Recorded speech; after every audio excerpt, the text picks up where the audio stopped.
पाठ प्रारंभ करने से पहले आपको कुछ नियमों के बारे में जान लेना जरूरी होगा। जैसे कि 7 दिनों में शिव पुराण की 7 संहिताओं का पाठ किया जा सकता है। इसके अलावा पूरे 1 महीने में भी इसका पाठ आप कर सकते हैं। भगवान शिव की पूजा में 3 पहर की पूजा का विशेष महत्व होता है और व्रत भी 3 पहर का ही होता है। यथासंभव 3 पहर से पहले तक कथा सुननी या फिर कह लेनी चाहिए।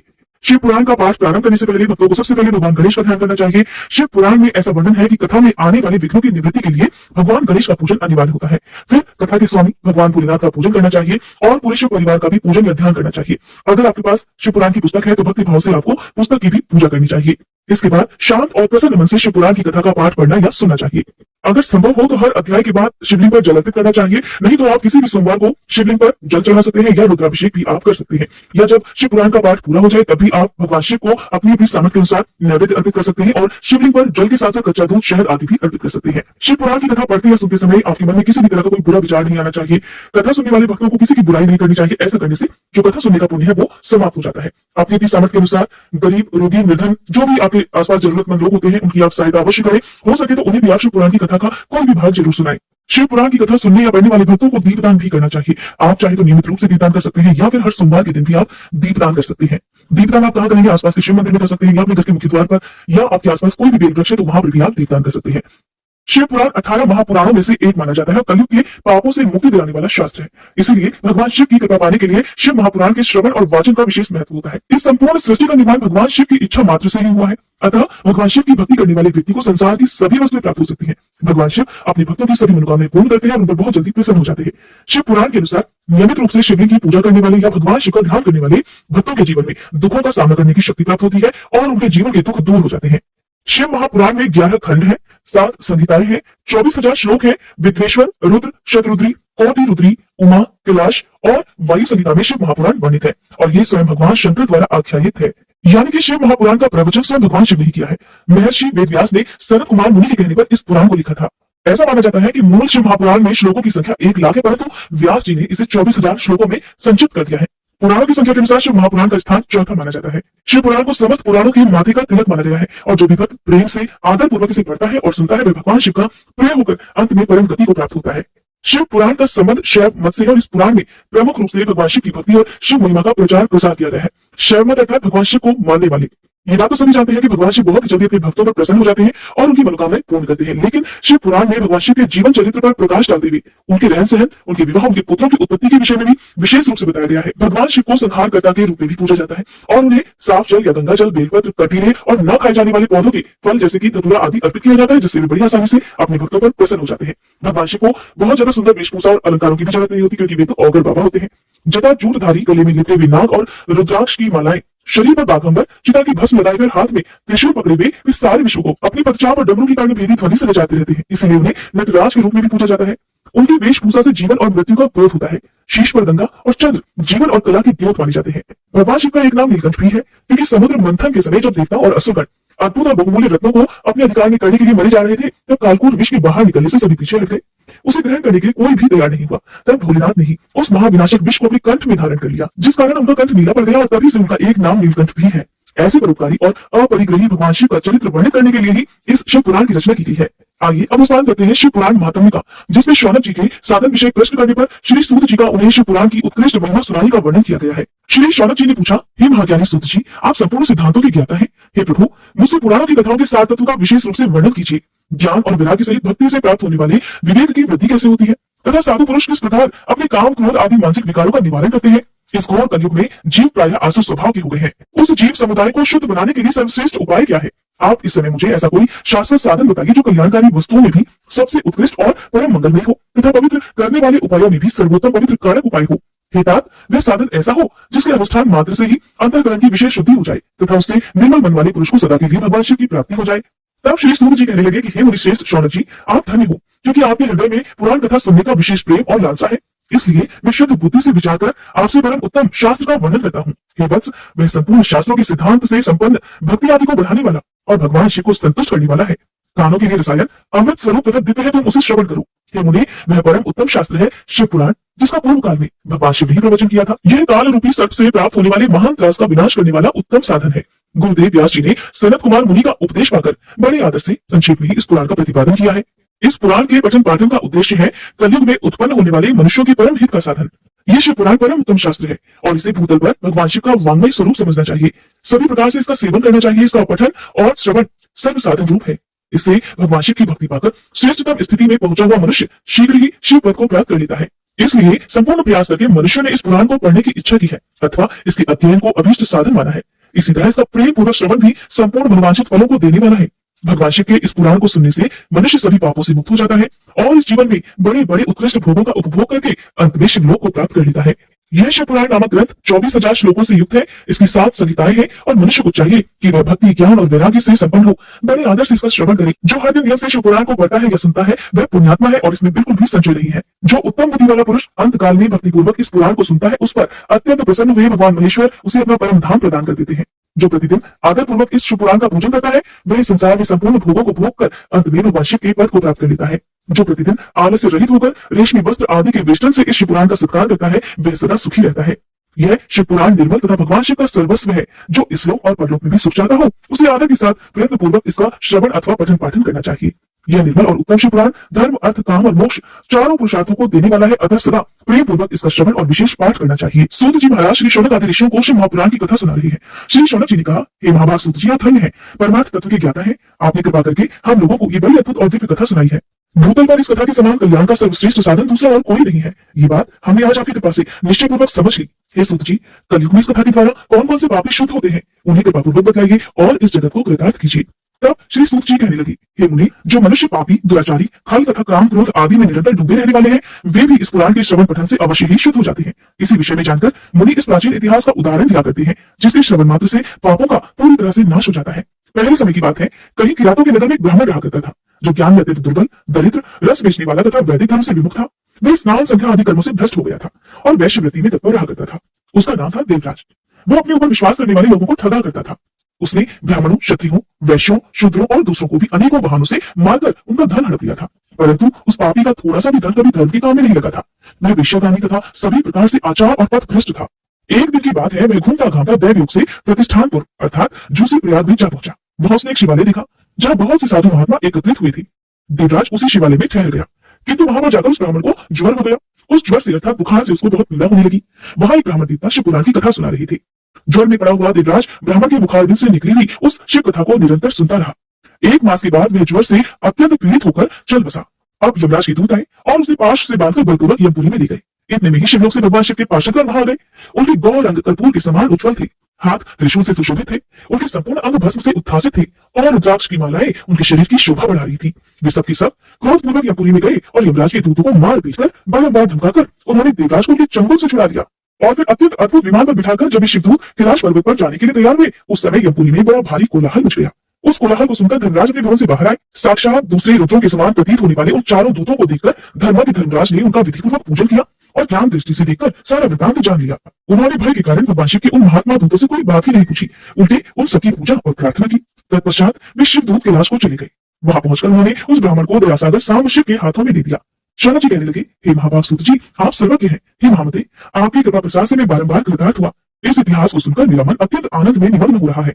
अतः अब भगवान शिव में प्रेम बढ़ाने वाली शिव संबंधी दूसरी कथा को भी कहिए। तब श्री सूत जी बोले, हे शौनक, सुनो, मैं तुम्हारे सामने गोपनीय कथा वस्तु का भी वर्णन करूंगा, क्योंकि तुम शिव भक्तों में अग्रगण्य तथा वेदविद्ताओं में श्रेष्ठ हो, इसलिए ध्यानपूर्वक सुनो। समुद्र के निकटवर्ती प्रदेश में एक वाशल नामक ग्राम है जहाँ वैदिक धर्म से विमुख महापापी द्विज निवास करते हैं।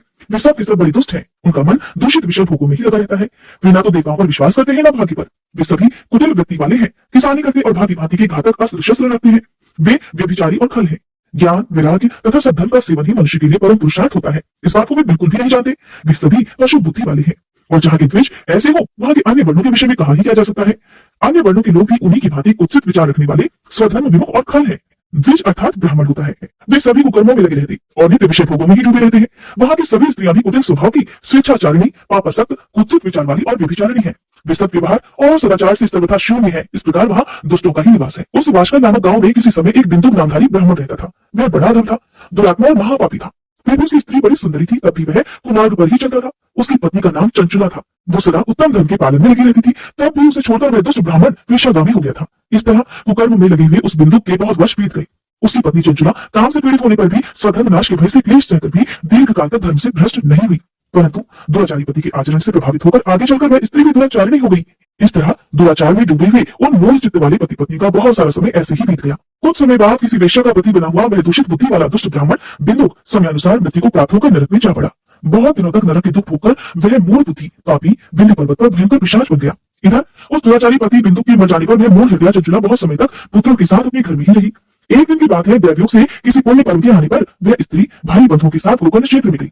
तीर्थ यात्रियों के संग से उसने भी उस समय जाकर किसी तीर्थ के जल में स्नान कर लिया।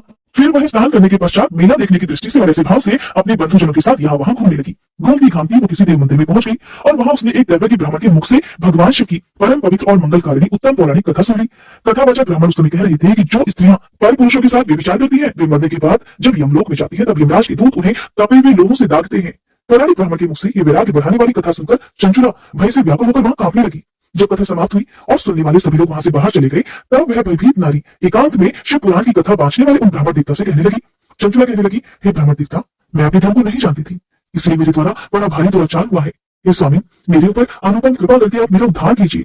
आज आपके वैराग्य रस से ओतप्रोत इस प्रवचन को सुनकर मुझे बड़ा भारी भय लग रहा है। मैं कांप उठी हूँ और मुझे इस संसार से वैराग्य हो गया है। मुझ मूढ़ चित्त वाली पापिनी को धिक्कार है।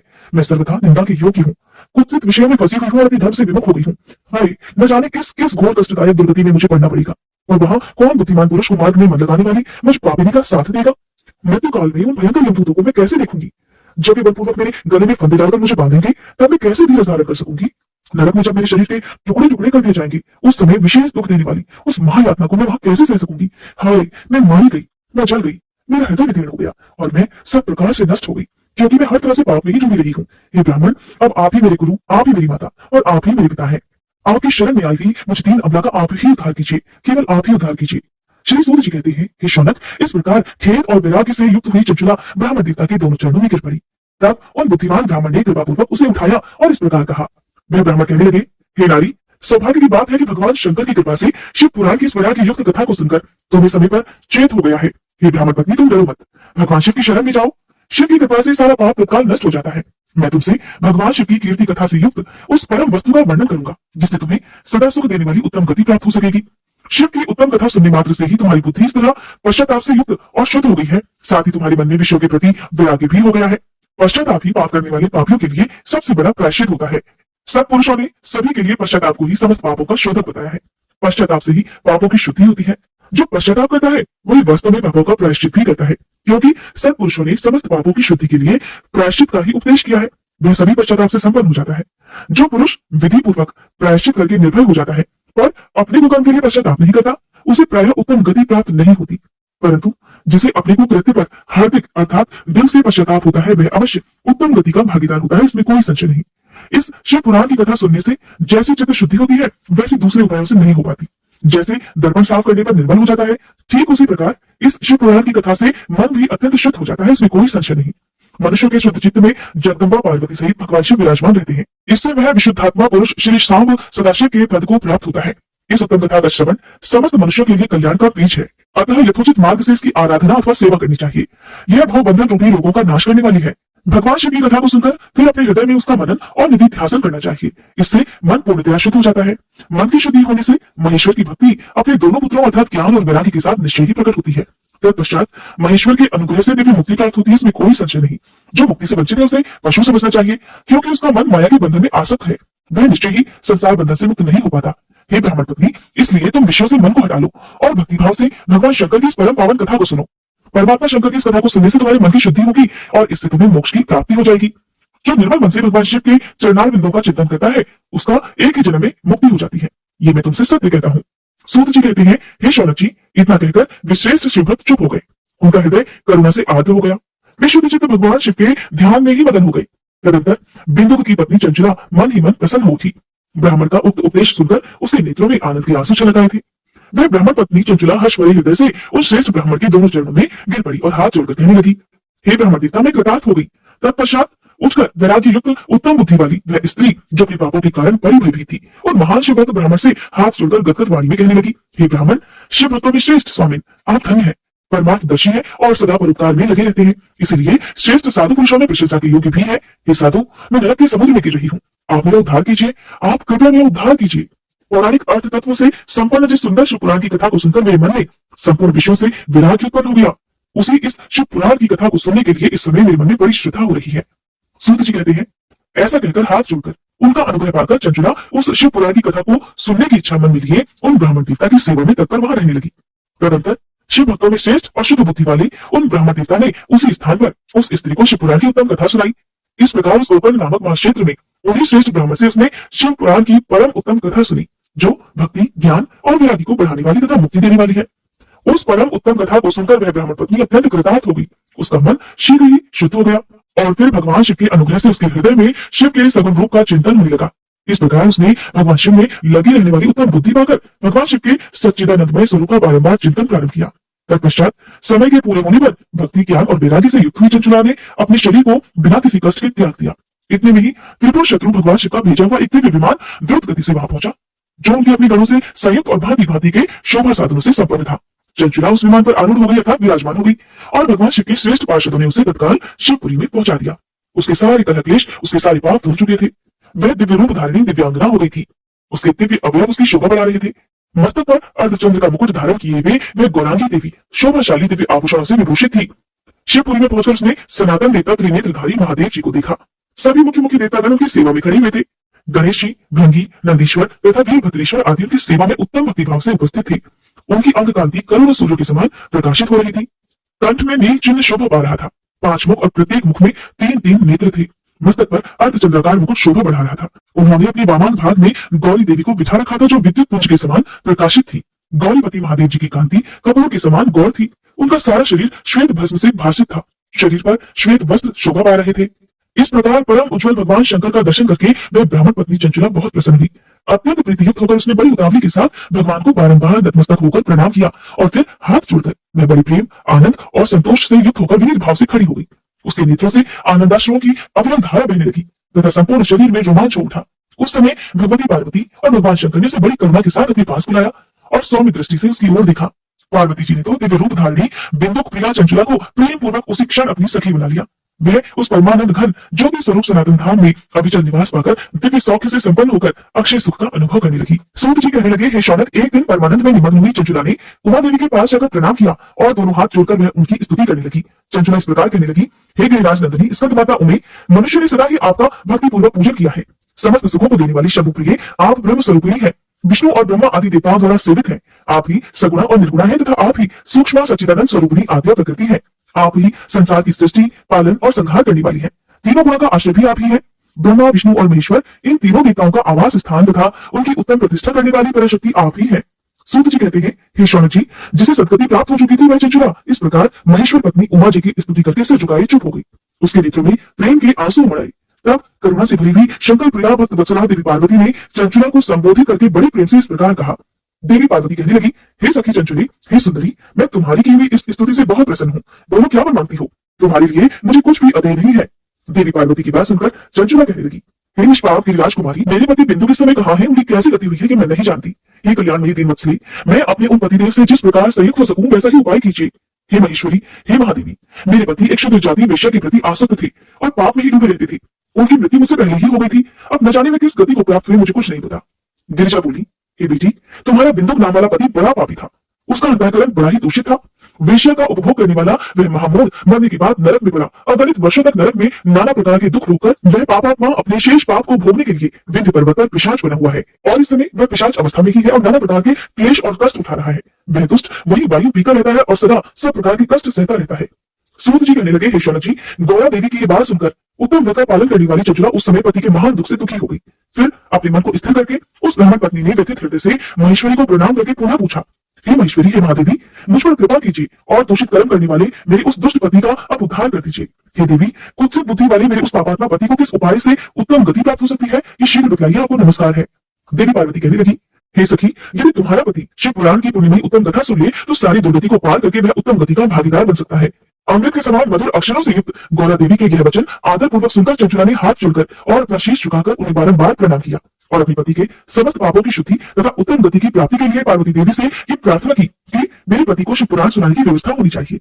उस ब्राह्मण पत्नी के बारंबार प्रार्थना करने पर शिवप्रिया गौरा देवी को बड़ी दया आई। तब उन भक्त वत्सला महेश्वरी गिरिराज कुमारी ने भगवान शिव की उत्तम कीर्ति का गान करने वाले गंधर्वराज तुम्बरू को बुलाकर उनसे प्रसन्नतापूर्वक इस प्रकार कहा, हे तुम्बरू, तुम्हारी भगवान शिव में प्रीति है, तुम मेरे मन की बातों को जानकर मेरे अभीष्ट कार्यों को सिद्ध करने वाले हो, इसलिए मैं तुमसे एक बात कहती हूँ, तुम्हारा कल्याण हो। तुम मेरी सखी के साथ शीघ्र ही विंध्य पर्वत पर जाओ, वहाँ एक महाघोर और भयंकर पिशाच रहता है, उसका वृतांत तुम आरंभ से ही सुनो। मैं तुमसे प्रसन्नतापूर्वक सब कुछ बताती हूँ। पूर्व जन्म में वह पिशाच बिंदुक नामक ब्राह्मण था और मेरी इस सखी चंचला का पति था, परंतु वह दुष्ट वेश्यागामी हो गया। स्नान संध्या आदि नित्यक्रम छोड़कर वह अपवित्र रहने लगा। क्रोध के कारण उसकी बुद्धि पर मूर्खता छा गई थी। वह कर्तव्य का विवेक नहीं कर पाता था। अभक्ष भक्षण, सज्जनों से द्वेष और दूषित वस्तुओं का दान लेना, यही इसका स्वाभाविक कर्म बन गया था। वह अस्त्र शस्त्र लेकर हिंसा करता, बाएं हाथ से खाता, दीनों को सताता और क्रूरतापूर्वक पराई घरों में आग लगा दिया करता था। चांडालों से प्रेम करता और प्रतिदिन वेश्याओं के संपर्क में रहने लगा था। बड़ा दुष्ट था। वह पापी अपनी पत्नी का परित्याग करके दुष्टों के संग में ही आनंद मनाने लगा था। इस प्रकार वह मृत्यु पर्यंत दुराचार में ही फंसा रहा और फिर अंतकाल आने पर उसकी मृत्यु हो गई। वह पापियों के भोग स्थान घोर यमपुर में गया और वहां पर बहुत से नरकों का उपभोग करके वह दुष्टात्मा जीव इस समय विंध्य पर्वत पर पिशाच बना हुआ है। वहीं वह दुष्ट पिशाच अपने पापों का फल भोग रहा है। तुम उसके आगे यत्नपूर्वक शिव पुराण की उस दिव्य कथा का प्रवचन करो जो परम पुण्यमयी तथा समस्त पापों का नाश करने वाली है। शिव पुराण की कथा का श्रवण सबसे उत्कृष्ट पुण्य कर्म है। उससे उसका हृदय शीघ्र ही समस्त पापों से शुद्ध हो जाएगा और वह प्रेत योनि का परित्याग कर देगा। उस दुर्गति से मुक्त होने पर बिंदुक नामक पिशाच को मेरी आज्ञा से विमान पर बिठाकर तुम भगवान शिव के समीप ले आओ। श्री सूत जी कहते हैं, ईश्वर जी, महेश्वरी उमा के इस प्रकार आदेश देने पर गंधर्वराज तुम्बरू मन ही मन बड़े प्रसन्न हुए। उन्होंने अपने भाग्य की सराहना की। तत्पश्चात उस पिशाच की सती साध्वी पत्नी चंचला के साथ विमान पर बैठकर नारद जी के प्रिय मित्र तुम्बरू वेग पूर्वक विंध्याचल पर्वत पर गई। अब तो आपको पता चल ही गया होगा कि तुम्बरू कौन है और उनका कार्य क्या था। अब जहां पर वह पिशाच रहता था उस जगह पर वे पहुंच गए। वहां पर जाकर उन्होंने उस पिशाच को देखा। उसका शरीर विशाल था, थोड़ी बहुत बड़ी थी। कभी वो हंसता, कभी रोता और कभी उछलने लगता था। उसकी आकृति बड़ी विकराल थी। भगवान शिव की उत्तम कीर्ति का गान करने वाले महाबली तुम्बरू ने उस अत्यंत भयंकर पिशाच को पाशों द्वारा बांध लिया। तदंतर तुम्बरू ने शिव पुराण की कथा बांचने का निश्चय करके महोत्सव युक्त स्थान और मंडप आदि की रचना की। इतने में ही संपूर्ण लोगों में बड़े वेग से प्रचार हो गया कि देवी पार्वती की आज्ञा से एक पिशाच का उद्धार करने के उद्देश्य से शिव पुराण की उत्तम कथा सुनाने के लिए तुम्बरू महाराज विंध्य पर्वत पर गए हुए हैं। फिर तो उस कथा को सुनने के लोभ से बहुत से देवर्षि शीघ्र ही वहां पर जा पहुंचे। आदर पूर्वक शिव पुराण सुनने के लिए आए हुए लोगों का उस पर्वत पर बड़ा अद्भुत और कल्याणकारी समाज जुट गया। फिर तुम्बरू ने उस पिशाच को पाशों से बांधकर आसन पर बिठाया और हाथ में वीणा लेकर गौरीपति की कथा का गान प्रारंभ कर दिया। अब आपको यहाँ पर ध्यान देना है कि कौन कौन सी संहिताओं का वर्णन आपको शिव पुराण की कथा में सुनने को मिलेगा। पहली अर्थात विद्वेश्वर संहिता से लेकर 7वीं वायु संहिता तक महादेवी सहित शिव पुराण की कथा का उन्होंने स्पष्ट वर्णन किया। 7 संहिताओं सहित शिव पुराण का आदर पूर्वक श्रवण करके वे सभी श्रोतागण पूर्णतः कृतार्थ हो गए और उस परम पुण्यमय शिव पुराण को सुनकर उस पिशाच ने भी अपने सारे पापों को धोकर अपने उस पैशाचिक शरीर का त्याग कर दिया। फिर तो शीघ्र ही उसका रूप दिव्य हो गया, अंग कांति गौरवर्ण की हो गई। शरीर पर श्वेत वस्त्र तथा सभी प्रकार के पुरुषोचित आभूषण उसके अंगों को उद्भासित करने लगे। वह त्रिनेत्रधारी चंद्रशेखर रूप हो गया। इस प्रकार दिव्य देहधारी होकर श्रीमान बिंदुक अपनी प्राण वल्लभा चंचला के साथ स्वयं भी पार्वती वल्लभ भगवान शिव का गुणगान करने लगा। उसकी स्त्री को इस प्रकार दिव्य रूप से सुशोभित देखकर वे सभी देवर्षि बड़े विस्मित हुए। उनका चित्त परमानंद से परिपूर्ण हो गया। भगवान महेश्वर का वह अद्भुत चरित्र सुनकर वे सभी श्रोतागण परम कृतार्थ होकर प्रेम पूर्वक श्री शिव जी का यशोगान करते हुए अपने अपने धाम को चले गए। दिव्य रूपधारी श्रीमान बिंदुक भी सुंदर विमान पर अपनी प्रियतमा के साथ बैठकर सुखपूर्वक आकाश में स्थित होकर बड़ी शोभा पाने लगा। तत्पश्चात महेश्वर के सुंदर और मनोहर गुणों का गान करता हुआ वह अपनी प्रियतमा तथा तुम्बरू के साथ शीघ्र ही शिवधाम में जा पहुंचा। वहां भगवान महेश्वर तथा पार्वती देवी ने प्रसन्नतापूर्वक बिंदु का बड़ा सत्कार किया और उसे अपना पार्षद बना लिया। उसकी पत्नी चंचला देवी पार्वती जी की सखी बन गई। उस घनीभूत ज्योति स्वरूप परमानंदमय सनातन धाम में अविचल निवास पाकर वे दोनों दंपति परम सुखी हो गए। शौनक जी कहते हैं, हे सूत जी, आपको नमस्कार है। आप धन्य हैं, शिव भक्तों में श्रेष्ठ है। आपके महान गुण वर्णन करने योग्य है। अब आप कल्याणमय शिव पुराण की श्रवण की विधि बताइए जिससे सभी श्रोताओं को संपूर्ण उत्तम फल की प्राप्ति हो सके। तब सूत जी महाराज कहने लगे कि हे मुनि शौनक, अब मैं तुम्हें संपूर्ण फल की प्राप्ति के लिए शिव पुराण की श्रवण की विधि बता रहा हूँ। ध्यानपूर्वक सुनो। पहले किसी ज्योतिषी को बुलाकर दान मान से संतुष्ट करके अपने सहयोगी लोगों के साथ बैठकर बिना किसी विघ्न बाधा के कथा की समाप्ति होने के उद्देश्य से शुद्ध मुहूर्त का अनुसंधान कराएं और फिर प्रयत्न पूर्वक देश देश में स्थान स्थान पर यह संदेश भेजें कि हमारे यहाँ शिव पुराण की कथा होने वाली है। अपने कल्याण की इच्छा रखने वाले लोगों को उसे सुनने के लिए अवश्य पधारना चाहिए। कुछ लोग भगवान श्रीहरि की कथा से बहुत दूर पड़ गए हैं। कितने ही स्त्री शूद्र आदि भगवान शंकर के कथा कीर्तन से वंचित रहते हैं। उन सभी को भी सूचना मिल जाए ऐसा प्रबंध करना चाहिए। देश देश के जिस भी कोने में जो भगवान शिव के भक्त हो तथा शिव कथा के कीर्तन और श्रवण के लिए उत्सुक हो उन सभी को आदर पूर्वक बुलवाना चाहिए और आए हुए लोगों का सभी प्रकार से आदर सत्कार करना चाहिए। शिव मंदिर में, तीर्थ में, वन प्रांत में अथवा घर में शिव पुराण की कथा सुनने के लिए उत्तम स्थान का निर्माण करना चाहिए। केले के खंभों से सुशोभित एक ऊंचा कथा मंडप तैयार कराएं। उसे सब ओर से फल पुष्प आदि से तथा सुंदर चंदोगे से अलंकृत करें और चारों ओर ध्वजा पता लगाकर तरह तरह के सामानों से सजाकर सुंदर शोभा संपन्न बना दें। भगवान शिव के प्रति सभी प्रकार से उत्तम भक्ति करनी चाहिए। वही सब तरह से आनंद का विधान करने वाली है। परमात्मा भगवान शंकर के लिए दिव्य आसन का निर्माण करना चाहिए तथा कथावाचक के लिए भी एक ऐसा दिव्य आसन बनाना चाहिए जो उनके लिए सुखद हो सके। हे मुनि, नियम पूर्वक कथा सुनने वाले श्रोताओं के लिए भी यथा योग्य सुंदर स्थानों की व्यवस्था करनी चाहिए। अन्य लोगों के लिए साधारण स्थान ही रखना चाहिए। जिसके मुख से निकली हुई वाणी देहधारियों के लिए कामधेनु के समान अभीष्ट फल देने वाली होती है, उस पुराण वेत्ता विद्वान वक्ता के प्रति तुच्छ बुद्धि कभी नहीं करनी चाहिए। संसार में जन्म तथा गुणों के कारण बहुत से गुरु होते हैं, परंतु उन सभी में पुराणों का ज्ञाता विद्वान ही सबसे परम गुरु माना जाता है। पुराण वेत्ता पवित्र, दक्ष, शांत, ईर्ष्या पर विजय पाने वाला, साधु और दयालु होना चाहिए। ऐसा प्रवचन कुशल विद्वान इस पुण्यमयी कथा को कहे। सूर्योदय से आरंभ करके 3:30 पहर तक उत्तम बुद्धि वाले विद्वान पुरुष को शिव पुराण की कथा सम्यक रीति से बांचनी चाहिए। मध्याह्न काल में 2 घड़ी तक कथा बंद रखनी चाहिए, जिससे कथा कीर्तन से अवकाश पाकर लोग अपना अपना कार्य कर सके। कथा प्रारंभ होने से एक दिन पहले व्रत ग्रहण करने के लिए वक्ता को श्राद्ध करा लेना चाहिए। जिन दिनों कथा हो रही हो उन दिनों प्रयत्नपूर्वक प्रातःकाल का सारा नित्य कर्म संक्षेप से ही कर लेना चाहिए। वक्ता के पास उसकी सहायता के लिए एक दूसरा वैसा ही विद्वान स्थापित करना चाहिए और वह भी सभी प्रकार के संशयों को निवृत्त करने में समर्थ और लोगों को समझाने में कुशल होना चाहिए। कथा में आने वाले विघ्नों की निवृत्ति के लिए गणेश जी का पूजन सर्वप्रथम करना चाहिए। कथा के स्वामी भगवान शिव की तथा विशेषतः शिव पुराण की पुस्तक की भक्तिभाव से पूजा करें। तत्पश्चात उत्तम बुद्धि वाला श्रोता तन मन से शुद्ध और प्रसन्नचित होकर आदर पूर्वक शिव पुराण की कथा सुने। जो भी वक्ता और श्रोता अनेक प्रकार के कर्मों में भटक रहे हों, काम आदि 6 विकारों से युक्त हो, स्त्री में आसक्ति रखते हों और पाखंडपूर्ण बातें कहती हों, वे पुण्य के भागीदार कभी नहीं होते। जो लौकिक चिंता तथा धन, ग्रह और पुत्र आदि की चिंता को छोड़कर कथा में मन लगाए रहते हैं, उन शुद्ध बुद्धि पुरुषों को उत्तम फल की प्राप्ति होती है। यहाँ पर श्री सूत जी महाराज बहुत ही आवश्यक नियम बता रहे हैं, जो कि श्रोताओं के लिए सबसे जरूरी होता है। जो लौकिक चिंता और धन, ग्रह, पुत्र आदि की चिंता को छोड़कर कथा में मन लगाए रहते हैं, उन शुद्ध बुद्धि पुरुषों को और उन शुद्ध बुद्धि भक्तों को उत्तम फल की प्राप्ति होती है। जो श्रोता श्रद्धा और भक्ति से युक्त होते हैं, दूसरे कर्मों में मन नहीं लगाते, यानी कि कथा सुनते समय उनका सारा ध्यान केवल कथा में ही रहता है, और जो भक्त मौन, पवित्र और उद्वेग शून्य होते हैं, वे ही पुण्य के भागीदार होते हैं। कहते हैं कि जब भी आप किसी भी भगवान की कथा सुनते हैं, तब आपको अपनी आंखें बंद कर मन की आंखों से सारे दृश्य को देखना चाहिए। सूत जी कहने लगे, हे शौनक जी, आप शिव पुराण सुनने का व्रत लेने वाले पुरुषों के लिए जो नियम बताए गए हैं, उन्हें भी भक्तिपूर्वक सुनो। नियम पूर्वक इस श्रेष्ठ कथा को सुनने से बिना किसी विघ्न बाधा के उत्तम फल की प्राप्ति होती है। जो लोग दीक्षा से रहित है, उनका कथा श्रवण में अधिकार नहीं है। अतः हे मुने, कथा सुनने की इच्छा वाले सभी लोगों को पहले वक्ता से दीक्षा ग्रहण कर लेनी चाहिए। जो लोग नियम से कथा सुने, उन्हें ब्रह्मचर्य से रहना चाहिए, धरती पर सोना चाहिए, पत्तलों में खाना और प्रतिदिन कथा समाप्त होने पर ही अन्न ग्रहण करना चाहिए। जिसमें शक्ति हो वह पुराण की समाप्ति तक उपवास करके शुद्धता पूर्वक भक्ति भाव से उत्तम शिव पुराण को सुनना चाहिए। इस कथा का व्रत लेने वाले पुरुष को प्रतिदिन एक बार ही हविष्यांत भोजन करना चाहिए, अर्थात शुद्ध सात्विक भोजन करना चाहिए। जिस प्रकार से कथा श्रवण का नियम सुख पूर्वक सक सके वैसे ही करना चाहिए। गरिष्ठ अन्न, दाल, जला हुआ अन्न, सेम, मसूर, भाव दूषित तथा बासी अन्न को खाकर कथा व्रती पुरुष कभी भी कथा को ना सुने। जिसने कथा का व्रत ले रखा हो वह पुरुष प्याज, लहसुन, हींग, गाजर, मादक वस्तु तथा आमिष कही जाने वाली वस्तुओं का त्याग कर दे। कथा का व्रत लेने वाला पुरुष या भक्त काम, क्रोध आदि 6 विकारों को, ब्राह्मणों की निंदा को तथा पतिव्रता और साधु संतों की निंदा को भी त्याग दे। कथाव्रती भक्त प्रतिदिन सत्य, शौच, दया, मौन, सरलता, विनय तथा हार्दिक उदारता इन सद्गुणों को सदा अपनाए रहे। श्रोता निष्काम हो या सकाम, वह नियम पूर्वक कथा सुने। सकाम पुरुष अपनी अभीष्ट कामना को प्राप्त करता है और निष्काम पुरुष मोक्ष पा लेता है। अर्थात कर्म ही करना मनुष्य का कर्तव्य होना चाहिए, फल की चिंता नहीं करना चाहिए। कर्म ऐसे होने चाहिए जो कि सभी प्राणियों के हित में हो। ऐसा ना हो कि कर्म आप करते जा रहे हैं, चाहे उनसे दूसरे प्राणियों को नुकसान हो रहा हो, तो ऐसे किए गए कर्मों का आपको सिर्फ पाप ही भुगतने मिलेगा। दरिद्र, क्षय का रोगी, पापी, भाग्यहीन तथा संतान रहित भक्तों को भी इस उत्तम कथा को सुनना चाहिए। काकबंध्या आदि जो 7 प्रकार की दुष्टा स्त्रियां हैं, वे तथा जिसका गर्भ गिर जाता हो, वह इन सभी को शिव पुराण की उत्तम कथा अवश्य सुननी चाहिए। हे मुनि, स्त्री हो या पुरुष, सभी को यत्नपूर्वक विधि विधान से शिव पुराण की यह उत्तम कथा अवश्य सुननी चाहिए।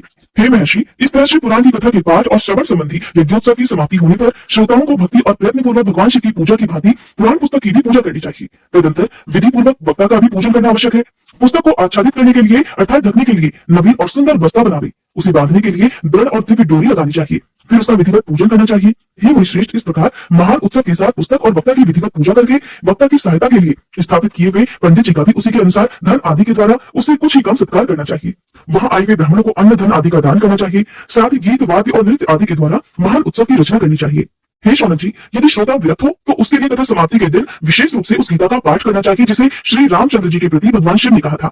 यदि श्रोता गृहस्थ हो तो उस बुद्धिमान को उस श्रवण कर्म की शांति के लिए शुद्ध भविष्य के द्वारा होम करना चाहिए। हे मुनि, रुद्र संहिता के प्रत्येक श्लोक द्वारा होम करना उचित होता है, अथवा गायत्री मंत्र से ही होम करना चाहिए, क्योंकि वास्तव में यह पुराण गायत्री में ही है। अथवा इन सब के अतिरिक्त शिव पंचाक्षर मूल मंत्र से हवन करना उचित है। होम करने की शक्ति न हो तो विद्वान पुरुष यथाशक्ति हवनीय भविष्य का ब्राह्मण को दान करे। घर में किसी भी प्रकार के दोष की शांति के लिए भक्ति पूर्वक शिव सहस्त्र नाम का पाठ अथवा श्रवण करना चाहिए। इससे सब कुछ सफल हो जाता है, इसमें कोई संशय नहीं, क्योंकि तीनों लोकों में उससे बढ़कर कोई वस्तु नहीं है।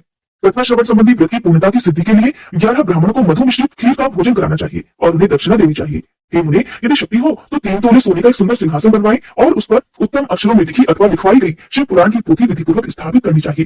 तत्पश्चात पुरुष को उसकी आह्वान आदि विविध उपचारों से पूजा करके दक्षिणा चढ़ानी चाहिए। फिर जितेंद्रीय आचार्य का वस्त्र आभूषण और ग्रंथ आदि से पूजन करके दक्षिणा सहित वह पुस्तक उन्हें समर्पित कर देनी चाहिए। उत्तम बुद्धि वाला श्रोता इस प्रकार भगवान शिव के संतोष के लिए पुस्तक का दान करे। हे शौनक जी, इस पुराण के दान के प्रभाव से भगवान शिव का अनुग्रह पाकर पुरुष भवबंधन से मुक्त हो जाता है। इसी तरह विधि विधान का पालन करने पर श्री संपन्न शिव पुराण संपूर्ण फल को देने वाला तथा भोग और मोक्ष का दाता होता है। हे मुने, शिव पुराण का वह सारा महात्म्य जो संपूर्ण अभीष्ट को देने वाला है, मैंने तुम्हें कह सुनाया। अब और क्या सुनना चाहती हो? महाशिव पुराण को समस्त पुराणों के माथे का तिलक माना गया है कि भगवान शिव को अत्यंत प्रिय, रमणीय तथा भव रोग का निवारण करने वाला है। जो भक्त सदा भगवान शिव का ध्यान करते हैं, जिनकी वाणी भगवान शिव के गुणों की स्तुति करती है और जिनके दोनों कान उनकी कथा का श्रवण करते हैं, इस जीव जगत में उन्हीं का जन्म लेना सफल माना गया है। वे निश्चय ही संसार सागर से पार हो जाते हैं। भिन्न भिन्न प्रकार के समस्त गुण जिनके सच्चिदानंदमय स्वरूप का कभी स्पर्श नहीं करते, जो अपनी महिमा जगत के बाहर और भीतर भासमान है तथा जो मन के बाहर और भीतर वाणी और मनोवृत्ति रूप में प्रकाशित होते हैं, उन अनंत आनंद घन रूप परम शिव की मैं शरण लेता हूँ। जय भोलेनाथ। आज का अध्याय समाप्त हुआ। अगर आपको ये कथा पसंद आई हो तो प्लीज वीडियो को लाइक करके, अगर आपने हमारे चैनल को अभी तक सब्सक्राइब नहीं किया है तो सब्सक्राइब करके बेल आइकन प्रेस करना मत भूलिएगा।